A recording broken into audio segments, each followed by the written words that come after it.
So my friend likes shoving hot dogs in his mouth.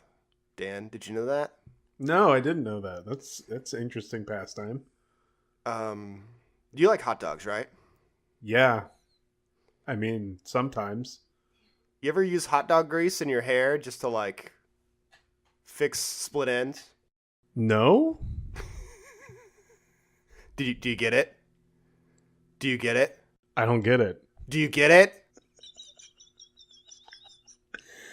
Do you see?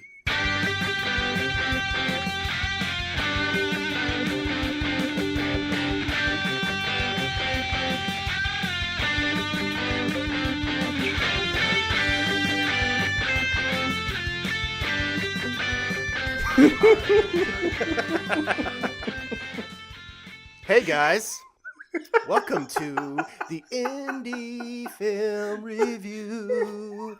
That's right, I'm a singer. Dan is laughing uncontrollably. Just the delivery over. Did you get it? Did you get it? Do you see? That'll make more sense, like everything we do, later on in the show. Oh my god. So, today, Dan is with me, by the way. I am always with you. Yeah. I walk with you. Dan I is take like the my wheel. JoJo's Bizarre. Yeah, Dan is basically he's my religious figure that stands behind me and carries me through the desert. Dan is like my Pokemons. That's how I like to think of you.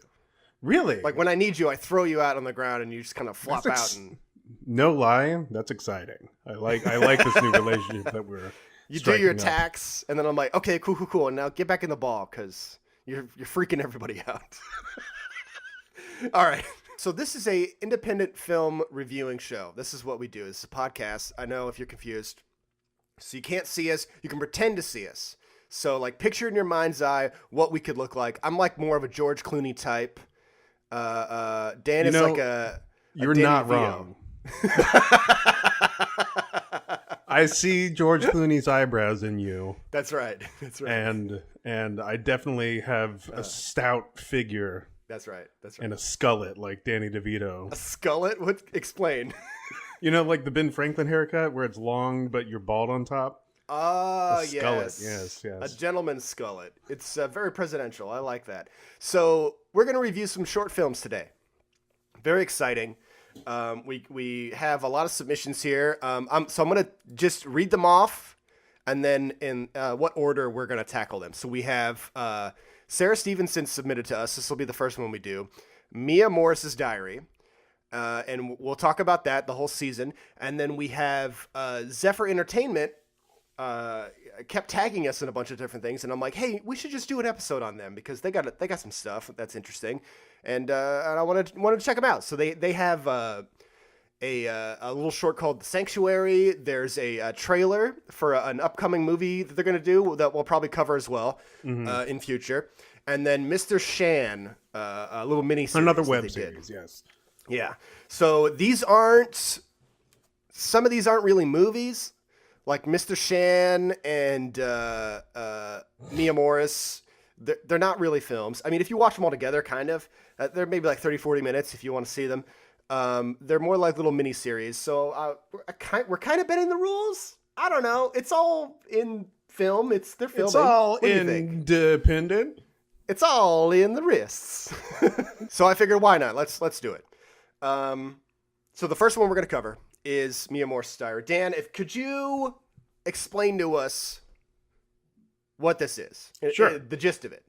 Mia Morris Yes. has a video diary Good so far. that she That's good. allegedly sends to this boyfriend named Jim. Yeah. And as she sends these video diaries out to him, we learn that vampires are afoot. Oh! Well, a lot more than vampires. It's like werewolves. They had a witch coven at one point. There's a lot of fucking shit going on. Yeah, but like from the very get-go where the one girl's like, his name is Drake Alucard. I'm like, oh my god, Castlevania vibes. Yeah. So this is not trying to hide what it's doing, I guess No. you could say. So Not at all. there's characters named Drake Alucard. They do references to... Oh, by the way, if you're dumb, What's that? that's Dracula spelled backwards.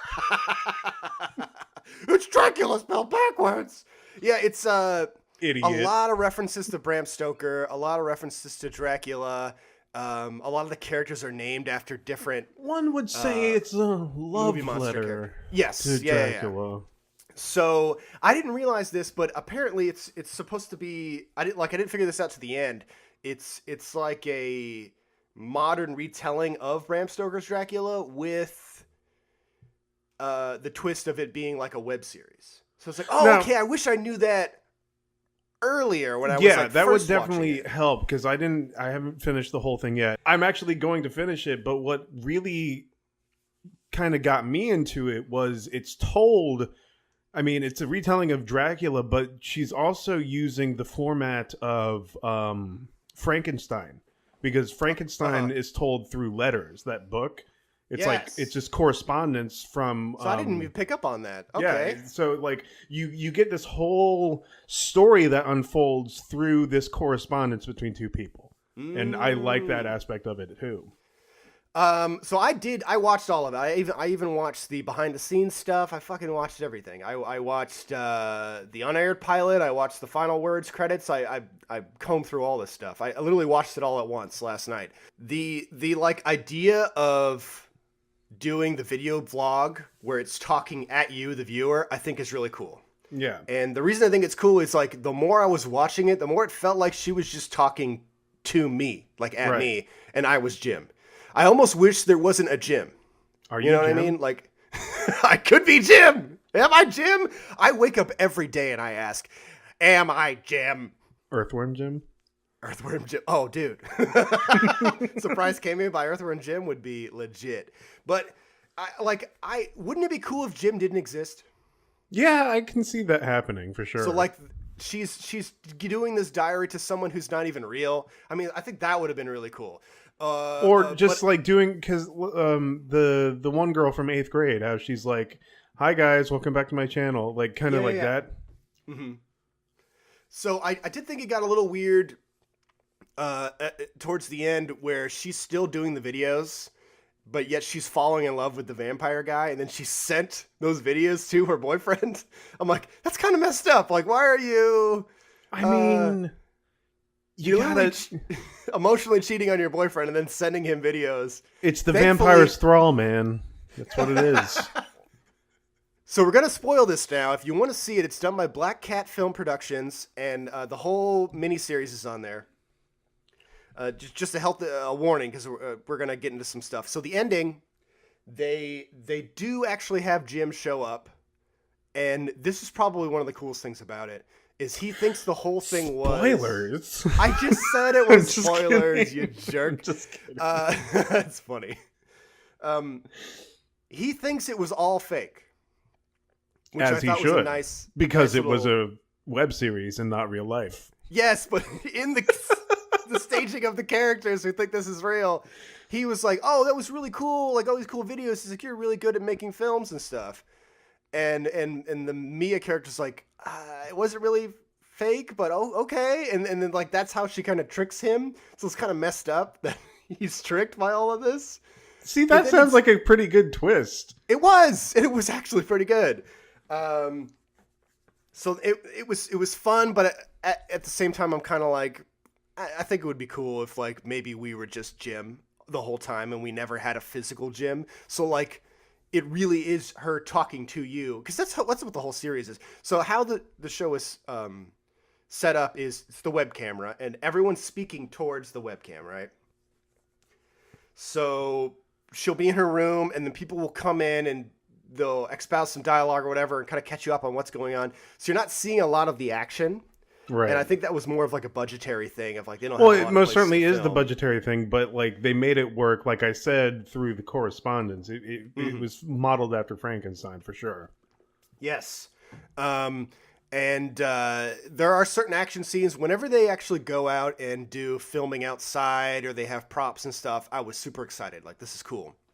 Like, there's a part where even like simple things where two characters are talking on their phone to another character. I was like, oh, you should just do this a lot more. Like, because one of the issues I have with this is it gets monotonous on how many times we have to see her bedroom over and over again. You know what I mean? Like, that's my biggest complaint too. It's like it doesn't go too far yeah. outside of what the budget constraints constraints actually are. Yes. I know it's expensive to hire actors, and I'm sure they had to be compensated in some way, or like free food, and this seemed like all like film students, and they all like they're doing it for the love of it, but also it's a production. Like you have to, this shit costs money. I understand that. Like, but you could film in the woods, you know, like woods is a good scene. Woods are the best. I've told you multiple times, Jared, that if you set your film in the woods, it automatically gets an A+. It always gets better. Yes. Filming in the woods, it's always going to look cool. It's super cheap, as long as you don't do the entire film in the woods. Well, you could if you're certain filmmakers that we know, and kill it if it's in the woods. But you could do it where she's walking down the street and she's talking to Jim on the phone. I just want to see different location shots because you can do different things. If the actors are doing, I wouldn't say. It's not busy work, it's scene work. You know what I mean? There's not enough scene work. Well, so and like you bring up a good point, because that was half of the fun, I think, whenever you and I were in college and making our own short films. Like, was going to the locales and trying to make the scene work the way we needed it to. Yes. And half the time it wouldn't work. This is the way it should have. Well, because the wind. Wind is a big factor when you're trying to shoot not in an enclosed space. If you're trying to shoot on location, you have to know there's going to be wind. It's going to mess it up. So I understand it's difficult because then you need like a boom mic, or you need wind protectors, windscreens, stuff like that. It gets tough. But if you can do it, it's really cool. Or figure out other places to film, like a warehouse or like somewhere else inside that you could do. Yeah, warehouses are always fun. We have a running joke where a warehouse bites someone and then they become a warehouse. So like that's the joke, is it's a werewolf warehouse thing. We're really stupid. Anyways. And we do it all the time. It's one of the best jokes we've ever come up with. I don't know what you're talking about. A movie that should be made. Someone please make it. Please make it, yes. I'll watch it. I'll be executive producer. You can have all 5 cents that I found under my couch. So more things I liked. I thought the makeup was good. I thought the lighting was really good in this.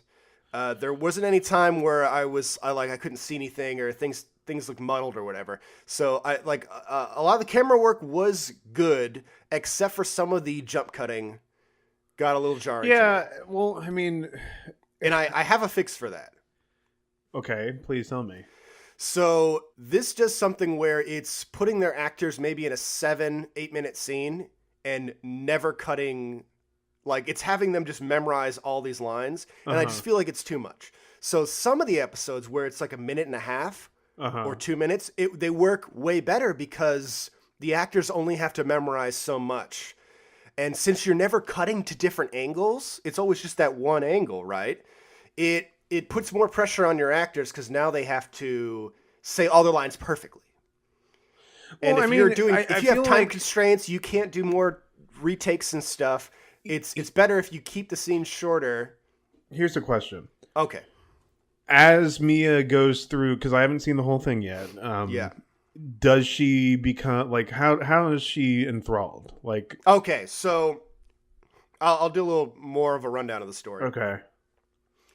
Because I may have a fix too. I need to know how she becomes enthralled. Okay. Yeah. So the first episode, like you've seen, it's a big one.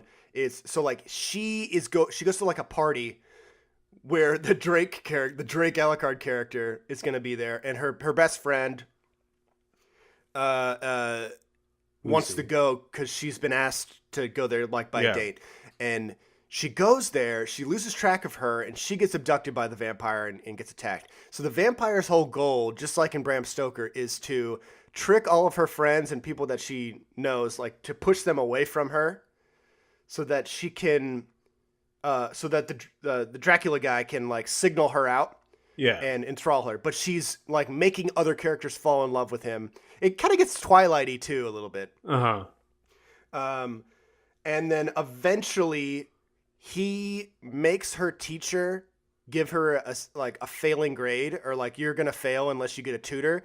And then the Alucard character is of course a tutor. Right. So he shows up and like starts tutoring her. And it's like a silly scene where he's like, "Do you want to get pizza?" And I'm like, that's kind of a silly thing to, I'm like, are you hitting on her? What's going on? But he basically like charms her pants off.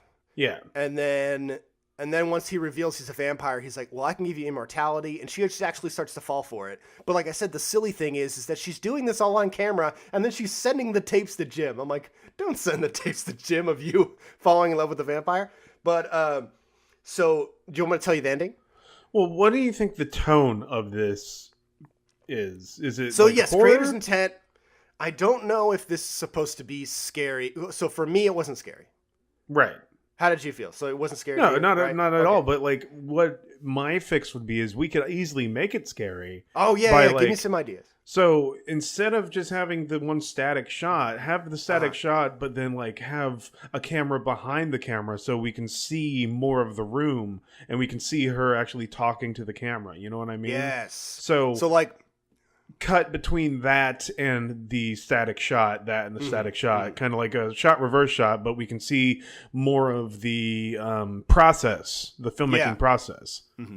So yeah, I would say like make some of those reveals less obvious, because I knew everything that was going on beforehand. And Music I don't know if that too. was intentional or not. What's that? Music? More music, more creepy Yes, music. yes. More score, more music. Have more mystery to whatever the villain or creature is.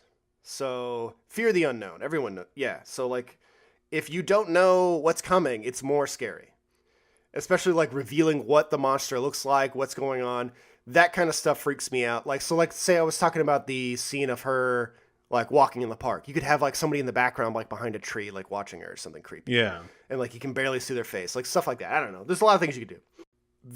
Okay, I have to mention this. So Yes, there's please. one character, the doctor character. The doctor's son. Yes, the doctor's son was unintentionally making me laugh. His lines, I don't know what it was, but it was hilarious to me. And it actually helped my enjoyment of the film. And I don't Really? think it was intentional. But I also feel like once you put a work of art out there, it becomes everybody's. So this Yeah. is what I got from it. It made it more enjoyable because of how weird his line delivery was. And some of the things he did just didn't make any sense to me. I don't know. It just felt unnatural. So he comes in with a super, super tight shirt, which also like already threw me off. I'm like, what's going on? Why does he have this super tight Playboy shirt on? And then so they're talking about they want to hypnotize Mia's friend to try to get her to remember what happened to her when she was attacked by the vampire. Right. But the dilemma is they're saying that it might turn her into a vegetable. Uh-huh. And I didn't understand that at all. I'm like, that's... Well, It doesn't whenever make any one's sense. mind goes into the recesses of one's mind to find the secrets that you don't remember. It could be traumatic, but it's not going to like put you in a vegetative state. What's the hardest part about eating vegetables? Dan, what is the hardest part about eating vegetables? The wheelchairs. I don't understand. I don't get that joke. Vegetables, you can't, like, you're in a vegetative state, you know? Oh boy. Oh boy. Oh boy. I wish I didn't get that joke. I'm just kidding. So anyways, yeah, it was like, it was good. Do you bad. get it? Do you see? Do you see? So, okay, Dan, final thoughts. We're running a little long on this. Okay. Any more positives or negatives you want to talk about with Mia? No, I think we covered everything that I had notes on, which was Okay. just the static. It just got perfunctory, I think. Mm-hmm. Just like you said, monotonous. Just get very empty shots. the other thing too. I don't necessarily feel like it needed to be 23 episodes long or however long it is. You know what I mean? Mm-hmm. Maybe shorten the episodes. Some of the episodes, nothing happens. Other episodes are way more interesting, for sure. Yeah. I kind of know what you mean. You're kind of like, I don't know why this is here. And I don't know. It felt like a little padding. I kind of get what you mean. So okay, so hopefully you take all that as healthy criticism. We're just trying to help. Well, we want people to go watch your shit too. Yes, so, 'cause we not want- your shit. Excuse me. we We want want people to go you- watch your film.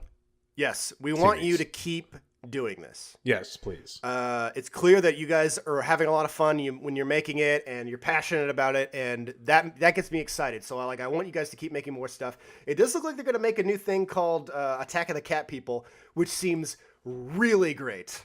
So Sounds it is like an old 50s it is sci-fi movie. It is exactly that, Dan. Oh, that's awesome. So they're gonna do this throwback to like an old detective 1940s horror movie thing where, you know, the cat people attack. And I'm like, this sounds great. If they can get good makeup for the cat people and make it silly and fun, I'm super down to watch yeah, this. me too. So I'm hoping that'll be good. So yeah, keep making movies. I think it's awesome. Now we're gonna get into Speaking of being super Yes. down to watch something, let's go ahead and open Zephyr Entertainment up with Bum Promises. Yeah, baby. So Zephyr Entertainment gave us a trailer about this. It's called Bum Promises. It's about this guy who knew this girl's dad somehow. Like he's yeah. a musician. He's like, here, I have this guitar. I wanted to pay my respects. Yeah. And she's like, come on in. And then we can only Come assume on in, stranger. we can only assume that he's going to be a bad bum. But A bad bum. it's so well put together that you just want you like what? Why don't I have this movie yet? I think that the bum character is creepy. He's scary. He is. He's a He scary. gave me guy. bad vibes. He gave me a bad vibe. No touchy of bad vibes.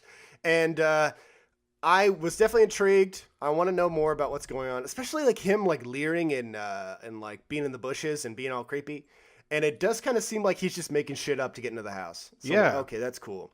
The one thing I'll say that was funny to me is, so he's got a guitar, right? Yeah. And he puts the guitar on the porch and he's like, well, I guess that's all I wanted to say. I knew your dad and I felt bad for him that he passed or something. And then he walks away like he's leaving, but he And then left the she's- guitar. Yeah. And then the lady, like, she's like, oh, actually, you can come in. I'm going to invite you in. He's like, oh, well, thank you, ma'am. You know, and then he goes and grabs the guitar. It's like, did he know that he was going to get invited in? I don't know. I think that might have been an oversight. But other than that, I thought it was really well shot. I liked it. I think it's going to be cool. So I'm excited. I want to review this when it comes out. Yeah. I me hope too. it's an actually like a movie, you know, Yeah. at least like a 30-40 minute movie or something. It That'd be cool. seems legit. Like it could be a whole Yeah, feature. yeah, yeah. For sure. Yes. So that seems pretty neat. So let's talk about the Sanctuary. The briefly. Sanctuary. Okay. What the fuck? There's my Explain. first review. What the fuck was this movie? Like it started out like one of those run-of-the-mill I'm captured and I have to escape a dungeon type thing. Yes. Uh-huh. And it was like organ harvesting dungeon. Like So, okay. So okay. There's this girl who's trapped and she wakes up with her kidneys out, whatever. And she manages escaping, and then she has to run away from this hell house. Essentially, is the plot of this movie, right? Hell House. Hell Yes. house. So, my big beef with this movie, like it's not that I didn't like it, because there were a lot of really interesting choices in cinematography and lighting, and the acting was pretty good. I just couldn't pin down how I was supposed to be receiving this movie because it felt like it wanted to be so many other movies at once. You know what I mean? Yeah. Like it was Mad felt like it was all over Scientist. the place. It was Mad Scientist. Then it was Let's Escape in this hostile situation because everybody else is captured. Like she sees all the other inmates who are being tortured by some unknown figure. There's like we first see the doctor who's doing experiments on her, but then we see other people who are bashing the brains in from other people. And then she leaves the convent or this little area, and then there's all of a sudden like cultists. Like who is the bad guy in this in this hell house? Yes, it's very jarring, I would say. So she starts off with this doctor, and the doctor's like, "Oh, I'm helping you. Don't you want to get better and stuff?" And you're kind of like, "What the hell?" And she's all tied up. She beats him up and then runs away, like you said. Cut to like we're in some like Resident Evil thing, where there's like Hostel. a dude in a black robe. Yeah, like what is going on? And then he can like teleport. Teleporting enemies, unless you're Michael Myers, it gets a little difficult. That got weird. And then the thing that really bothered me is when she just kind of stood there and watched the cultists cut that lady's heart out. I'm like, what are you doing? And then we cut to her just magically being away from, or no, like, okay, no. We don't cut to her magically being away from them. We cut to her looking at them looking at her like a reverse shot. Yeah. Mm-hmm. And they don't even bother to chase her. She just runs away. Mm-hmm. Yeah. And you're like, what the fuck? Well, it's because they can teleport. They have teleportation power, Dan. Didn't you know this? No. Because at the end, she gets to the gate, and they all are at the gate. They all line up at the gate. And it's a cool shot of, like, the doors closing. I just don't think it was earned because what the fuck? You know what I mean? Like, that's exactly what I said at the top. That's my review of The Sanctuary. Yes, this film didn't know what it wanted to be. What the fuck? Yeah, I have to agree with that. So like there's some interesting things. I think it was made pretty well. I mean, I definitely enjoy Blood Bukkake. Yes. I forgot all about the scene. Yes, I made a note about that. Me and Dave have made films like that where blood just bukkake's all over the person's face. We love it. It's great. It's just the cohesion of everything coming together was a little confusing. So let's talk about another Mr. Shan. Zephyr Entertainment special. Mr. Shan. Danny, how did you feel about the Mr. Shan series? I was pleasantly surprised. Yeah, me too. This was really good. The first episode, the pilot, was probably my least favorite. After that, the show got hysterically funny. It took a while to ramp up the speed. That's all. You can't get to 90 in just an episode. You gotta get there, man. I love Mr. Shan. I want to see more of it. It's super weird. It's bizarre. It's a very bizarre sketch show essentially, but bizarre? Like they're bizarre. It's a very bizarre sketch show essentially because you watch the episodes not for the connections. So like each episode has some kind of interconnection to it. Yeah. Mm-hmm. And it follows a logical plot, but you're not watching it for the plot. You're watching it for like, what the fuck is Mr. Shan going to do this time? Yeah. You know what it reminded me of? Mr. Bean. Yeah. Oh, I was about to say that. So yes. It's like a Chinese Mr. Bean essentially. Uh-huh. And here's the best part. Mr. Shan plays all of the characters. Yes, he does. So the same actor is playing every single one of the other characters. And a lot of the times, he's like become a totally different character. Mm-hmm. Like when he's the waiter, that's probably my favorite character, is the waiter. Yeah, the waiter's my favorite character too. I loved it. I was like, this is so good. The waiter is awesome. Or like when he's the girl, it's so uncomfortable seeing him go on a date with himself. Yeah, but like what's weird. Amazing about that is like the green screen effects that he uses to get himself on frame 2 times. Yeah, look good. It's phenomenal for what it is. Yes. Yeah, they did an excellent job with some of the digital effects. And when they make them, it's like there's certain points where it's like intentionally bad, or I don't know if maybe it has to look bad because, like, remember when he kisses himself? Yes, at the very end. Oh. Yeah, it'll look so stupid, but it's hilarious. Like, it works so well. It's so funny. And I keep talking about the date episode because it's probably my favorite. That one and the hot dog one. And so he's on a date with himself. It's just like a lady with like. Well, pink hair or okay. So something. before we Go ahead. before we get into that one, we have to talk about the Boba War. Okay. yeah, we could do that. So Boba War was one of my favorite episodes. Basically, it's just he and his friend Wang are at a boba tea cafe, and Shan takes the bobas and shoots them at his friend, and they start having this boba war, which I'd never even thought to do before. I don't but know now why. I want to fucking do it. Right? Yeah. So the waiter has a job at this boba place, and then all hell breaks loose, and then the waiter ends up getting fired because of the boba war. Yeah, because they literally turn it into a war film. It's like people are getting amazing. sniped in the head. Yes. There's like explosions, and then the waiter has like a Gatling gun of boba straws that spin, and I'm like, this is the only logical conclusion of this cartoon. It's like a cartoon. It's like you're watching a Looney Tunes cartoon, and I'm like, this is great. I love it. It's great. So anyway, the waiter gets fired from Yeah. that restaurant, and then he comes back in the date restaurant or the date episode as the new waiter. evil villain. Yeah. And he's pouring this giant thing of laxative. It's like this huge protein powder container. He's like, it's just his laxative on it. He's like, and it was wonderful. I loved it. And to show off to his girlfriend, he starts to, now it's like, here's why Mr. Shane is great.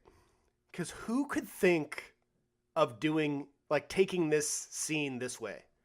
If I was doing a date scene restaurant, there's no way I would ever have my character do this. But it's so good. So he starts to break the chopsticks to show like how manly he is for no reason. He takes the girl's chopsticks and breaks them, and then it's turning her on. She thinks it's really sexy. She's like, oh yeah, oh moans, oh yes. So he's going around breaking all. He's like, oh, it's working. So he keeps breaking. He breaks all the chopsticks. I have to say, this episode reminded me a lot about you. Just like it's like very Tim and Eric-y. Oh yeah, it's really weird. But yeah, if you don't know already, I love this show, and they should keep doing it. And then the hot dog episode with him and his friend, where his friend is like, you know, when I got married, he's like, why? He's like, because I had feelings for men, but he's like, but now I don't anymore because I'm married to a woman. And he's like, but if you have feelings for men, man, you can tell me, it's fine. He's like, no, I like girls. He's like, don't worry, man, if you like guys, it's okay. And then just them furiously eating the hot dogs, and like they do the weird placements of different types, like hot dog sushi and like all these weird little, like, so that was so Wes Anderson to me. It felt like this, it's just like this weird, I felt like every episode was channeling some either genre of film or director. Yeah. And at the end of every episode, he kept going, did you get it? Oh, that's my favorite part. I went from like, I don't understand to it doesn't matter if I do, because that's fucking hilarious. To me, what it was just this like amazing little condescending riff at the end. Yeah. It's like, because sometimes there's something to get, sometimes there's not. You're not sure. Yeah, you're just not sure. I don't know. And then it makes you feel like if you don't understand, you're like, well, shit, what did I miss? Exactly. It's so good. It's like off kilter. It puts you off balance. Yes. So yeah, I really liked it. I thought it was great. I mean, I don't know if I have much more to say about it besides Zephyr Entertainment, keep doing it. Yeah. Let us review Bum Promises. And let us review Bum Promises.